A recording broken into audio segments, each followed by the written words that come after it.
9 mois avant l'indépendance, les Algériens travaillant en France ont été victimes d'une des répressions les plus sanglantes de l'histoire.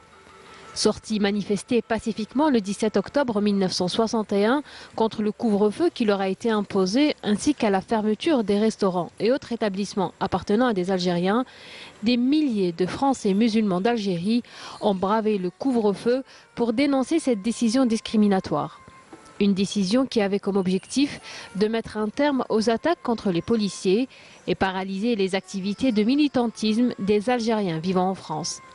Face à ces manifestants pacifistes, se dressait la police de Maurice Papon, préfet de police de Paris, qui avait donné carte blanche à ces hommes en leur disant « Réglez vos comptes avec les Algériens, vous êtes couverts ». Ils m'ont fait drôlement souffrir. Ils m'ont brûlé avec les chalumeaux, ils m'ont frappé à coups de trousse, ils m'ont frappé à coups de bâton, ils m'ont donné de l'eau avec de l'eau de javel et puis j'étais évanoui. J'ai vu ici des policiers qui donnaient des coups de trique, des coups de crosse aux Algériens et ceux-ci, pour ne pas être frappés, essayaient de se mettre en arrière, la rambarde étant plus petite, il n'y avait qu'à les pousser par-dessus, ou si ça allait passer vite, les prendre par les pieds et les balancer par-dessus. Du haut du pont, j'ai vu des Algériens jetés à la Seine.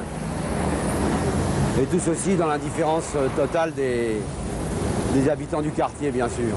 Ceux qui ont pu ont fui par le métro. Il y avait des blessés. J'ai eu un moment très peur. J'ai même pris la pellicule et je l'ai balancée par-dessus le pont parce que j'avais peur qu'on me la saisisse.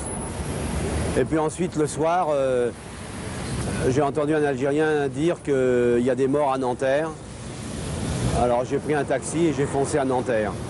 Et c'est là que j'ai vu les premiers morts rue des Pâquerettes, comme je vous ai raconté tout à l'heure, sur le petit mur, à l'endroit où il y a actuellement la faculté de Nanterre. Les consignes de Maurice Papon ont été respectées par ces hommes. Le bilan de cette marche pacifique est très lourd. Plus de 400 morts et disparus, des manifestants ligotés et jetés vivants dans la Seine, d'autres tués par balles, en plus de centaines de blessés.